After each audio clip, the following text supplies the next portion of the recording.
kinain ni Whitey yung ano ko, yung views ko. Nag-live ako, no.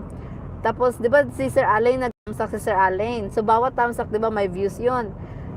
Nung ano, 7, kanina pa yan, 1. Talaga lang, ano yung si Shea, 70, nung in-end ko yung ano ko, yung live ko, naka 77 views yon. 77 views. Kaso nagkamali ako ng set ng premiere. Alam mo, kinain ni Whitey yung ano ko, yung views ng live ko na yon, yung recent live. Tinira niya 6 views na lang. Imagine mo, meron siyang 74 likes, tapos ang views ay 6 lang. Nakakatawa talaga yung si Whitey. Ay, sorry po. Ngayon pa lang 2. Kanina pa ba isa? Ngayon 3 na. Ewan ko, kasi nga nung in-end ko yung live ko si She, 77 views yun siya. Kasi 'di ba nagtatamsak si Sir Alain. Nagla-like si Sir Alain, 'di ba? So bawat like ni Sir Alain may views.